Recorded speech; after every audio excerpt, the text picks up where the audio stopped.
Sir Richard Francis Burton, the man who was willing to risk it all for his expeditions. Sir Richard Francis Burton, which I'll just call him Burton or Richard for most of the video, was born in Torquay, Devon, United Kingdom in 1821. But from 1826 to 1839, his family moved back and forth from England, Italy, and France. And this was because England was the place where his parents wanted him to be, but they thought also it would be best for his education to move countries a little bit. The problem was, Burton was a ladies' man, and the women loved him. No matter where he went, whether it was England, France, or Italy, the women loved him, and he caused many problems because of that. Now, one other thing that was unique about Sir Richard Francis Burton is that he had such a good grasp about how to learn languages from such a young age, which actually led him to learning 29 languages and being able to speak them all pretty fluently.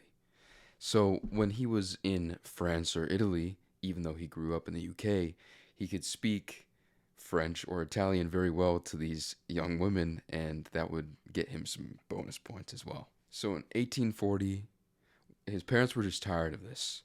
They were tired of him sneaking out with girls and finding lots of girls, and even being with prostitutes. So they brought him back to England and said, okay, you're going to go to college now. So he was then sent to Oxford because he was such a smart person. It was so easy for him to get into Oxford. But 2 years later, he was expelled from Oxford for disobedience. Now, this is one thing I definitely like about Sir Richard Francis Burton is that he did things his way, and he was also willing to be a rebel. And I think this is important for any man, to be a bit of a rebel at times. The thing was, other students were making fun of his mustache, and this made him upset, because he had a very large mustache at that point, a military-style mustache, and that made him very upset. So he challenged all these people to a fight, and he heard that sometimes at night, the students would barge into other people's rooms if they had their doors unlocked, and basically start a fight with them. So he thought, I'm just going to leave my door unlocked. But the problem was, no one actually went into his room. But he was ready for a fight, and he challenged all those students to a fight. And this caused some problems. But what really got him expelled from Oxford is that one time he made a fool of one of his professors and then made a nice little bow at the end of it. And that's what got him expelled. So after being expelled from 1842 to 1849, Burton then joined the army. And at this time, he went to India. And when he was there, he actually learned how to box quite a lot. He would box other soldiers for fun, but he also studied the Indian cultures and languages, specifically the Hindu culture. And he studied it so much so that the other soldiers were worried that he was going native. He knew the culture so well that he could travel in disguise because he could speak the language, he knew the culture, he knew how these people would act, but he also had darker hair and a darker complexion, so that made it easier for him to fit in with these cultures. And as a member of the team surveying Sindh, which is a province in Pakistan, he learned how to use scientific instruments that would actually help him in future explorations. Then in 1851, he met Isabel Arundel, who would become his future wife, and then he also took 6 months of sick leave from the British Army to go explore more of India. He traveled through Bombay and the Portuguese colony of Goa and continued a large journey across southwest India. And at this time, he would write Goa in the Blue Mountains, or 6 months of sick leave, which would be his very first book. Then in 1853, this is probably the most important part of his story. He travels to Mecca disguised as a pilgrim. This was a very, very dangerous journey because it required so much preparation. He had to completely understand the culture, how people acted, what people did. He had to understand the languages, how people dressed, and if he didn't, he would be executed. Now, Muhammad the Prophet was born in Mecca, which is at the location of the Kaaba, which is a large cube-shaped black stone, which is encased inside of a mosque, and this is considered the most sacred shrine in Islam. Muhammad established the Kaaba in 630 after conquering Mecca, and he said this was the core of Islam. And he commanded that all Muslims take the Hajj, or pilgrimage, to Mecca at least once in their lifetime. Now, the good thing was, because he was so good at understanding and learning languages, he was able to pick up Arabic during his time in India. So in the 1850s, he quit the army and then went to Egypt to get ready for this expedition. He adopted the Muslim disguise and then set out to Arabia in July of 1853. Now I'm going to talk about this one part from one of Burton's books about his journey to Mecca. I'm just going to read it out, so if you want to skip it, then I'll put the timestamp to skip it right up here. We dismount to gaze at the venerable minarets and the green dome which covers the tomb of the prophet. The heat was dreadful, the climate dangerous, and the beasts died in numbers. Fresh carcasses strewed our way, and were covered by foul vultures. The caravan was most picturesque. We traveled principally at night, but the camels had to perform the work of goats, and step from block to block of basalt, like mountaineers, which being unnatural to them, they kept up a continual piteous moan. The simoom and pillars of sand continually threw them over. Water is the great trouble of a caravan journey, and the only remedy is to be patient and not to talk. The first 2 hours give you the mastery, but if you drink, you cannot stop. 47 miles before we reached Mecca, at El Zariba, we had to perform the ceremony of El Ihram, meaning to assume the pilgrim garb. Our barber shaved us, trimmed our mustaches, we bathed and perfumed, and then we put on 2 new cotton cloths, each 6 feet long by 3.5 feet broad. It is white, with narrow red stripes and a fringe, and worn something as you wear it in the baths. Our heads and feet, right shoulder and arm are exposed. We had another fight before we got to Mecca, and a splendid camel in front of me was shot through the heart. Our Sharif, Zayed, was an Arab chieftain of the purest blood, and very brave. He took 200 or 300 men and charged our attackers. However, they shot many of our dromedaries and camels, and boxes and baggages strewed the place. And whence we were gone, the Badawi would come back, loot the baggage, and eat the camels. On Saturday, the 10th of September, at 1 in the morning, there was a great excitement in the caravan, and loud cries of Mecca, Mecca, oh the sanctuary, the sanctuary. All burst into loud praises, and many wept. We reached it next morning.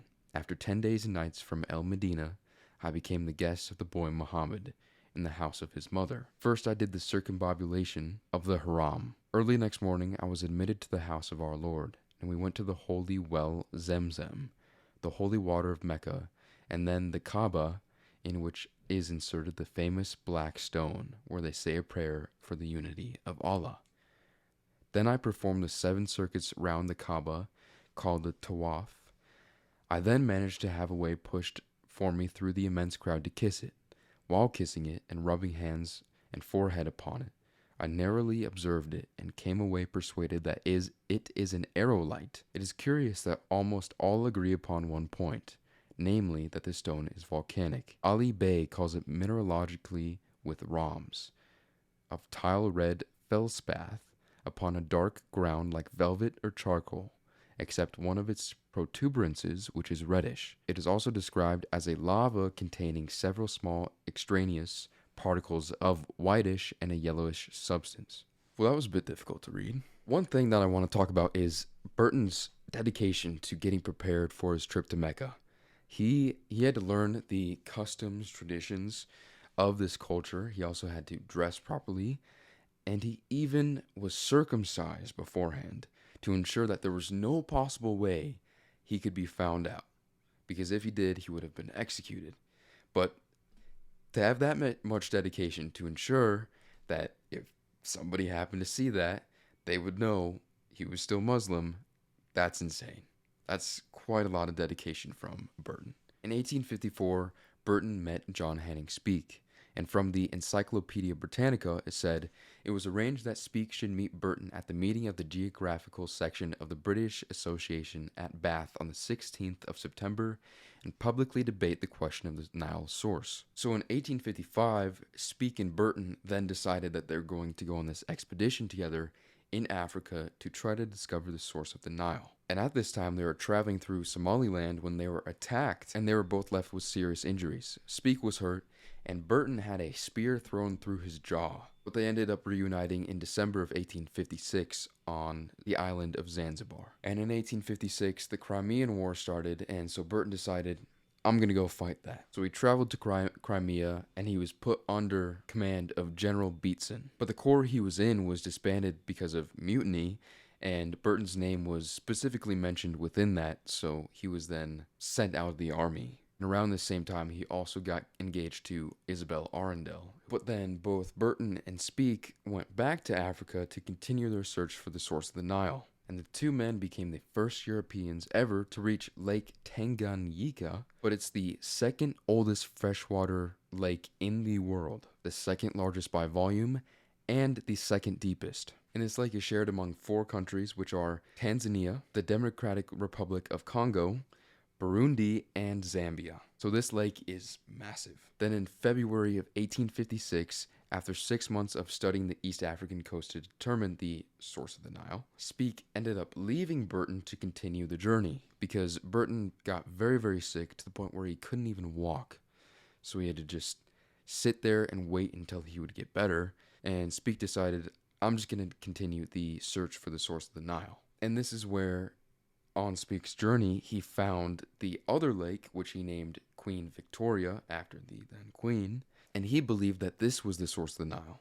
However, this would cause many, many problems between Speke and Burton, and this would actually destroy their relationship because Burton really thought that the source was Lake Tanganyika, and Speke really thought it was Lake Victoria. Burton wanted to settle this debate, so he scheduled a public debate with Speke, but on that same day, just not too long before, Speke was on a little hunting trip and he was found dead with a bullet wound. Some people think he was shot and killed, but many people think that it was suicide. Then in 1860, Burton decided that he wanted to go visit Salt Lake City in Utah. Then he held the British Council at Fernando Po in Equatorial Guinea the following year. During this time, he spent most of his time just traveling the African coast until he was appointed consul in Santos, Brazil in 1865. During this time, he decided that he just wanted to go canoeing through Paulo Alfonso Falls all the way to the São Francisco River. Now, 2 years before that, in 1863, he actually became one of the founding members of the Cannibal Club, which I thought was pretty weird, but it was a, quote, Victorian dining club associated with the Anthropological Society of London. Its official symbol was a mace carved to look like an African head gnawing a human thigh bone. The club's name is thought to have derived from Burton's interest in cannibalism, which he regretted that he never witnessed on his travels. So I thought that was kind of weird that Burton was very interested in cannibalism and even came up with the Cannibal Club. Then in 1868, he was appointed consul at Damascus during the time of the Great Game, which was a political confrontation between England, Russia, and Afghanistan. Because England was trying to take control of Afghanistan, and Russia was trying to take control of Afghanistan, so this just caused a lot of problems. But that's what he was doing at the time. Then in 1872, he was then sent to Trieste in then Austro-Hungary, but what is now Italy. Very little happened here, but it gave him lots of time to write, which was very good for him because that's what he wanted to do. He wanted to write quite a lot. The problem was Sir Richard Francis Burton was not the best writer. Many people say that his writings were just like a scramble of all this information he had, which was good information, was useful information, but the way it was presented was difficult to read. And frankly, it seems like most of his books were the type of books where you just open them up, have no idea what's going on, and just decide to put them down, even though the stuff within the books might have been useful. Some of the books that he wrote and translated during this time were the Arabian Nights, the Kama Sutra, the Perfumed Garden, a collection of Hindu tales entitled Vikram and the Vampire, an Incomplete History of Swordsmanship, the Book of the Sword, as well as many other books. And in 1886, to his surprise, he was knighted by Queen Victoria, and then in 1890, he died, and he was buried in a tomb shaped like a tent, because it was very fitting for him. He could travel anywhere around the world and be at home, unless it was England. Anyway, guys, this was just a brief overview of Sir Richard Francis Burton's life, like all of these videos of great men are. It's just a brief overview of their lives, and I'll leave some credits from where I got all this information from below in case you want to learn more about Sir Richard Francis Burton. But what makes Sir Richard Francis Burton a great man? Well, I think it's two things: his dedication to excellence and his love of learning. The amount of books he wrote, the amount of languages he learned, the amount of cultures he learned about, and his dedication to learning those cultures, as well as his dedication to the explorations he went on. It's all very impressive. Anyway, if you guys haven't subscribed, please subscribe and turn notifications on. I also have an email list, which is in the description if you want to join that, where every week I send you a small summary of the life of a great man, or who he was, as well as I send you an email whenever a video like this gets uploaded. But thank you guys very much. I hope you guys have a great day, and I'll see you guys next time.